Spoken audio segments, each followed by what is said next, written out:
பாட்டை பாடிட்டு போனாரு. ஆனா எங்க கிராமப்புறத்துல அழகான ஒரு கிராமப்புறத்துல பேசிக்கிட்டு இருக்கோம் நடுவர் அவர்களே. இந்த கிராமப்புறத்துல அப்படி இந்த காதல் தோல்வி எல்லாம் கிடையாதுங்க. காதல்லாம் என்னைக்காவது ஒரு நாள் கை கூடுன்ற ஞாபகத்துல பாருங்க விசில் அங்கிருந்து வருது பாத்தீங்களா, ஏதோ ஓடிக்கிட்டு இருக்கு வண்டி. அந்த மிகப்பெரிய ஒரு நம்பிக்கையில எங்க பொண்ணு அழகா பாட்டு பாடுறா. எப்படி தெரியுங்களா? எப்படி? நதியோரம் பொருந்தே கொடி போல வளர்ந்தே மலையோடும் வெயிலோடும் மனம் போல் நடந்தே உறங்காத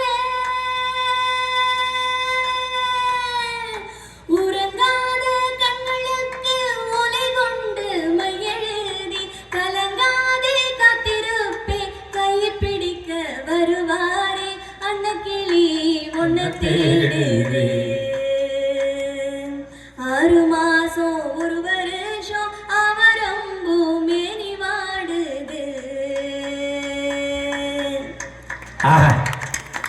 நீங்க பாடினோட எனக்கு என் காதல் பாட்டு ஞாபகத்துல வந்துருச்சு. பாடுங்க நடுவர். நான் அந்த காலத்துல அந்த பிள்ளைய பார்த்து பாடினேன்டா. என்ன பாட்டு தெரியுமா? அதே போல உனக்கு தெரியும்.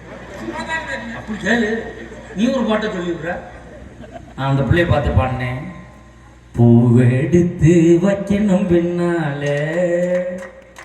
அத வைக்கிறப்போ சொக்கணும் தன்னால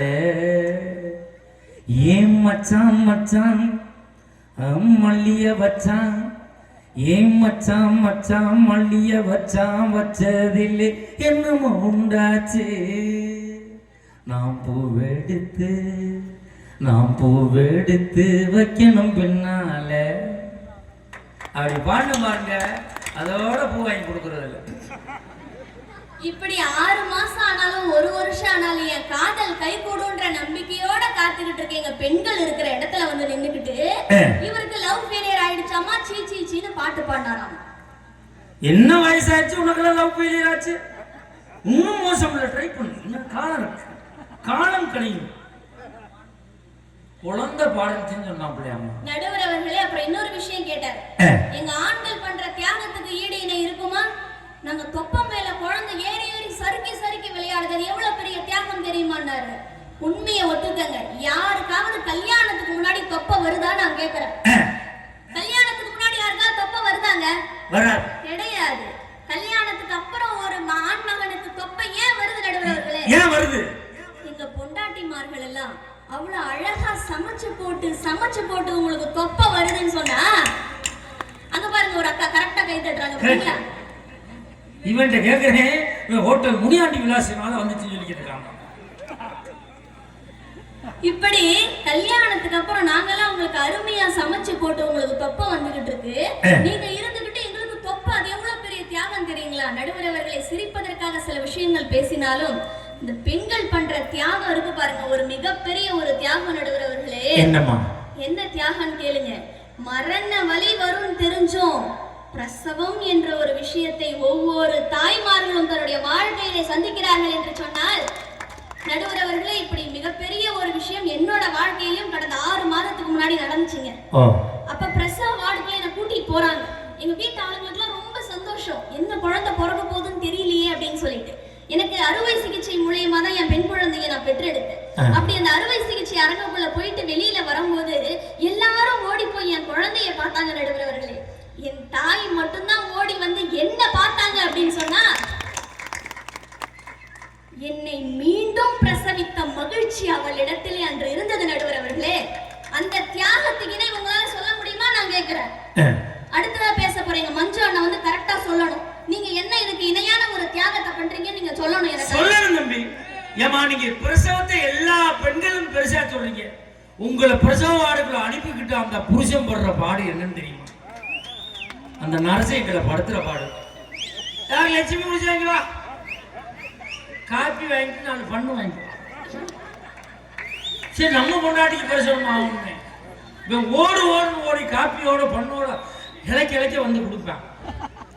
பொண்டாட்டிக்கு தான் கொடுக்க போறாங்கன்னு நினைச்சு இது ரெண்டும் உட்காந்து சாப்பிட்டு கொடுக்கணும். அது நடக்கணும். நீ பேசாம நட. அடுத்த 1/2 மணி நேரம் ஆகும். பப்ஸ் போட்டுப்பாங்க வாங்கிட்டு வா தெரிச்சு ஓடுவான். கடைசியில் இதுதான் சாப்பிட்டு உட்கார்ந்து. அது அந்த கணவன் என்பவன் மனைவியை பிரசவ வார்டுக்குள்ள அனுப்பிக்கிட்டு இவன் ஒவ்வொரு இங்கேயும் அங்கேயும் நடப்பான் பாருங்க. அந்த வலி இருக்கு பாருங்க, அது உண்மையிலே பிரசவ வலியோட பெருசா இருக்கு. கொரோனா புள்ள பத்தா அங்க போமா, முதல்ல வாக்குட போட்டுக்க. நீங்க பேசுங்க. நடுவர் அவர்களே, உங்ககிட்ட ஒரு கேள்வி கேளுங்க. இங்க ஆண்களும் உட்கார்ந்திருக்காங்க, அதுக்கு இணையா பெண்களும் உட்கார்ந்திருக்காங்க. இந்த உலகத்திலே மிகப்பெரிய தைரியசாலி யார்? கணவனா மனைவியா? மிகப்பெரிய தைரியசாலி எந்த காலத்திலும் கணவன்மார்கள் தான். அதை நான் மாற்றமே சொல்ல மாட்டேன். என்ன காரணத்துக்காக கணவன்மார்கள் மிகப்பெரிய தைரியசாலி நீங்க சொல்றீங்க? உண்மையிலே இங்க பாருங்கப்ப, இப்ப ஆண்கள் அண்ணே ஒரு ஆளுங்களை போயிட்டு வரணும், இப்ப பைக் எடுத்துட்டு போவார். நீ இந்த எல்கையை தாண்ட மாட்டேன். வீட்டுல சமைக்கிறது நீங்க, சிலிண்டர் தூக்கி மாட்டுறது நாங்க இல்லைன்னு சொல்லுவான். மாவாட்டுறது நீங்க, கல்ல தூக்கி தூக்க முடியாது. ஸ்கூட்டி வாங்கி கொடுக்கறது நாங்க, ஓட்டுறது நீங்க, சைடு ஸ்டாண்டு நீங்க போடுவீங்க, சென்டர் ஸ்டாண்டு நாங்க போடுவோம். இப்படி பல கடுமையான வேலை நாங்க பார்க்கறோம். எப்படி சிலிண்டர் தூக்கி மாற்றதும் மாவு கல்ல தூக்குறதுனால நீங்க மிகப்பெரிய தைரியசாலி. உங்களால அது முடியல, அப்ப நாங்க தைரியசாலி தான். ஆனா நான் சொல்றேன், எங்க மனைவிமார்கள் தான் தைரியசாலி. எதை வச்சு சொல்றீங்க சார்? நீங்க எங்களை பொண்ணு பார்க்க வரும்போது 50 பேரோட வரீங்க. ரைட். நிச்சயம் பண்ண வரும்போது 100 பேரோட வரீங்க. கல்யாணம் பண்ண வரும்போது 1000 பேரோட வரீங்க. ஆனா உங்க வீட்டுக்கு நாங்க வரும்போது தன்னன் தனியா தாலி கட்டிக்கிட்டு தனியா உங்க வீட்டுக்குள்ள வரமே, இதுக்கே அக்கா நீங்க ஒரு பெரிய கைத்தட்டல் கொடுக்கணும். நாங்க பொண்ணு பார்க்க போகும்போது 50 பேர் போறோம், நிச்சயம் பண்ண 100 பேர் போறோம், கல்யாணத்துக்கு 1000 பேரா போறோம். ஆனா நீங்க தனியா வர்றீங்க. சிங்கிளா வர்றவங்கள டபுள் ஆக்குறது நாங்க தானே.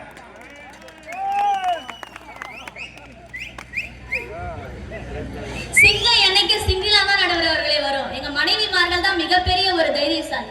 சிங்கம். ஆமா, உண்மையிலே சிங்கத்துல உண்மையிலே பெருமையான விஷயம், ஆண் சிங்கம் வேட்டையாடாது, பெண் சிங்கம் தான் வேட்டையாடி அந்த குடும்பத்தை காப்பாற்றும். சிங்கம் தான் சொல்லாதீங்கம்மா. சிங்கம் பெண் சிங்கம் பூனைக்குட்டி மாதிரியே தெரியும், ஆண் சிங்கம் தான் பெண்ணாடி மயிரோட அப்படி சிலுத்துட்டு நிற்கும். நடுவர் அவர்களே, எங்க சகோதரர் இன்னொரு விஷயம் அழகா சொன்னாரு. 4 அண்ணன் தம்பிங்க அப்படியே ஒத்துமையா இருப்பாங்க ஒரு கூட்டுக்குள்ள. அண்ணின்னு ஒருத்தி வந்து பிரிச்சிடறாங்க, அண்ணன் தம்பிகளை பிரிச்சிடறாங்க. அன்னைக்கு அழகா கண்ணதாசன் ஒரு பாடல் எழுதினார், எப்படி தெரியுங்களா? 5 வயசுல அண்ணன் தம்பிங்க, 10 வயசுல பங்காளிங்க. ஒரு பொண்ணு வந்துதான் உங்களை பிரிக்கணும்ன்றது கிடையாதுங்க. இன்னைக்கு நான் ஒரு விஷயம் கேட்கிறேன், இப்ப உங்க கூட பிறந்தவங்க எத்தனை பேர் நடுவர் அவர்களே? 4 பேர். 4 பேர். உங்க அண்ணனுக்கு மட்டும் உங்க அப்பா அம்மாவோட சொத்தை கொடுக்கறேன்னு சொல்றாங்க, நீங்க விட்டு கொடுத்துருவீங்களா? எப்ப? இப்பதான் சொன்னீங்க ஒரு கூட்டுக்குள்ள வாழறோம் 4 அண்ணன் தம்பிங்கன்னு. ஆமால, இல்ல உங்க சொன்ன தப்பு, நீங்க சொன்னதா சரி. நாங்க சொல்றதா சரி. அதுதான் கண்ணதாசன் அழகா எழுதினாரு, ராம நாடகத்தில் 3 தம்பிகளின் உள்ளம் கண்டேனே, நல்ல பாரதத்தில் 4 தம்பிகளை நானும் கண்டேனே. ராம நாடகத்தில் 3 தம்பிகளின் உள்ளம் கண்டேனே, நல்ல பாரதத்தில் 4 தம்பிகளை நானும் கண்டேனே. அது பாசமன்றோ இது வேஷமன்றோ, அது பாசமன்றோ இது வேஷமன்றோ, அவன் ராஜாதி ராஜனுக்கு பிள்ளை அல்லவோ, இந்த ராஜ பாட்டு ரங்கதுரை ஏழை அல்லவோ, அம்மம்மா தம்பி என்று நம்பி அவன் உன்னை வளர்த்தான்.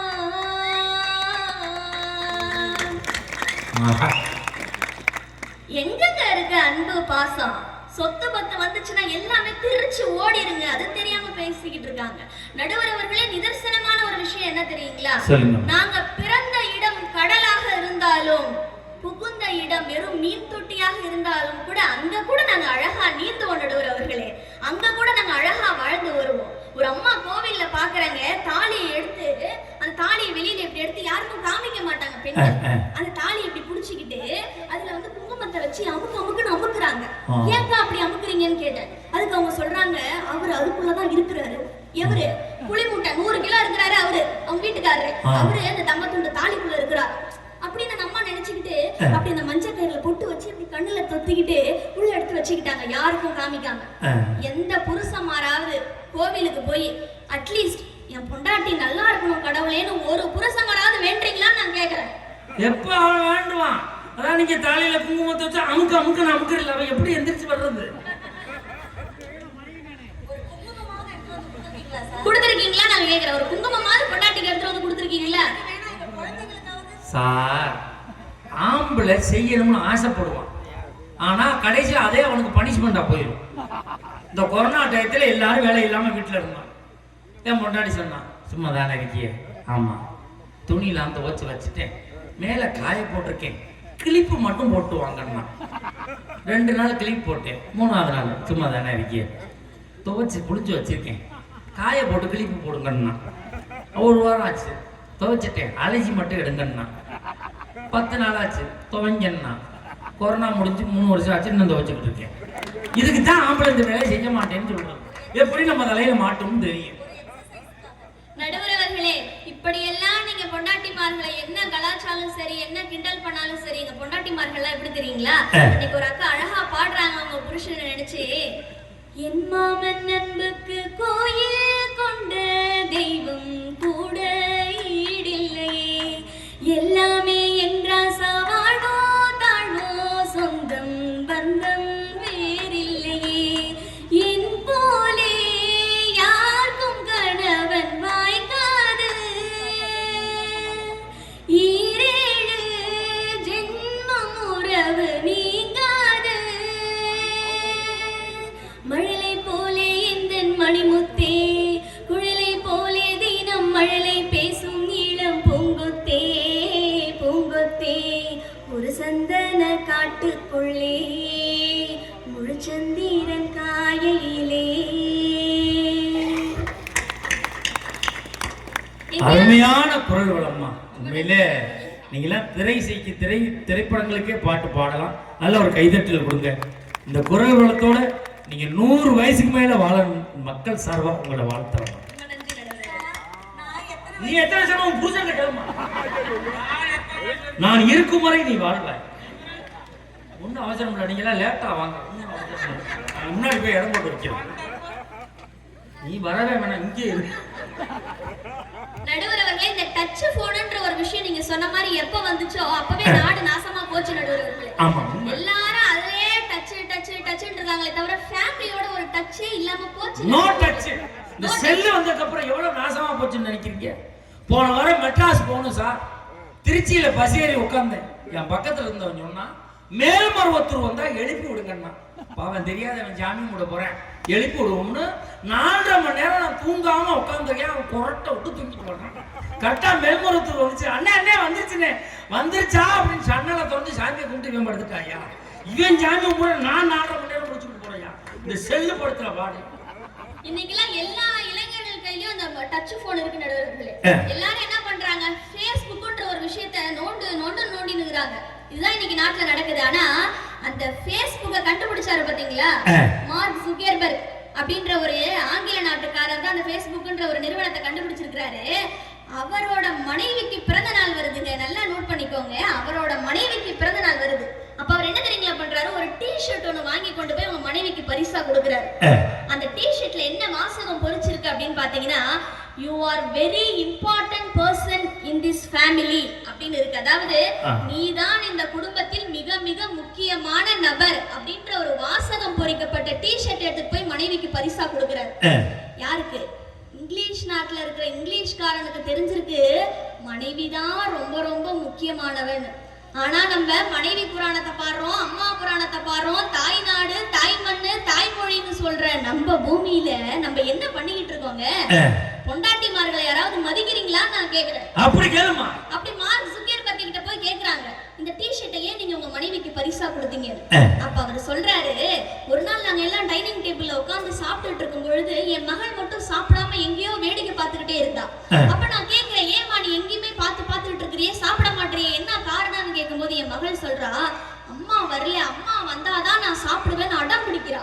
அப்ப நான் கேட்டேன், அப்பா நான் இருக்கேன் நீ சாப்பிடுமான்னு சொல்லும்போது என் மகள் சொல்றா, she is the very important person our family daddy ன்னு சொல்றா. அதாவது நம்ம அம்மா தான் டாடி, நம்ம ஃபேமிலில ரொம்ப ரொம்ப முக்கியமான நபர், அவங்க இல்லாம நான் சாப்பிட மாட்டேன்னு என் பொண்ணு என்னைக்கு சொன்னாலோ அப்பதான் என் மனைவியோட உன்னதத்தை நான் புரிஞ்சுக்கிட்டேன்.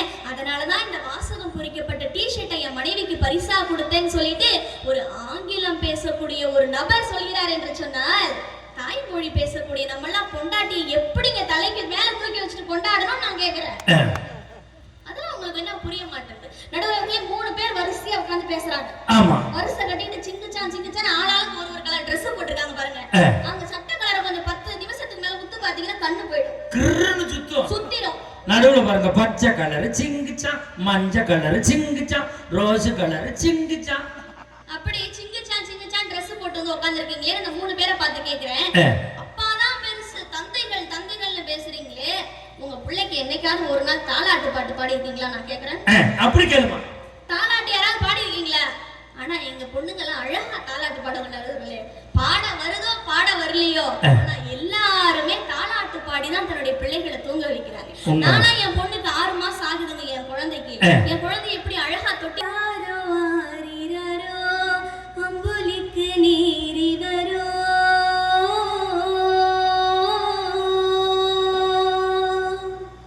தாயான தாயி வரோ தங்கரத தேரி வரோ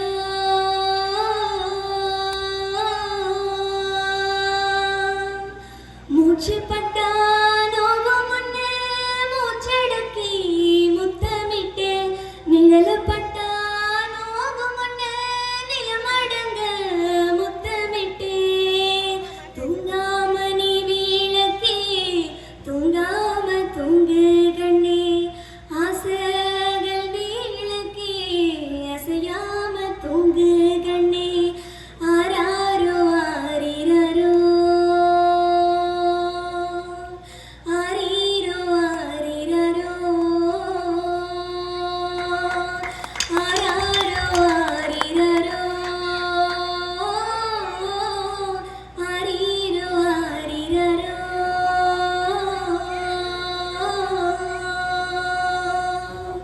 ஆஹா, நல்ல ஒரு கைதட்டல் கொடுங்க பாப்போம். உண்மையிலே அருமையா இருந்துச்சுமா. ஆனா என் மனைவி, நான் செட்டிநாட்டுல பிறந்தவன் தான், இதை விட அருமையா தாலாட்டு பாட்டு பாடுவாங்க. எம்ஏ இசை திருவையாறு இசைக்கல்லூரில் படிச்சவங்க. ஒரு தடவை கைதட்டி கொடுங்க பாப்போம். என் மனைவி பாடின தாலாட்டையும் நான் சொல்லித்தரேன். அவ பிள்ளையை தொட்டியில போட்டு தாலாட்டுவா பாருங்க. பாட்டே அவ்வளவுதான்டா. கதவை திறந்து பார்க்குற 32 நாய் படுத்து கிடக்கு.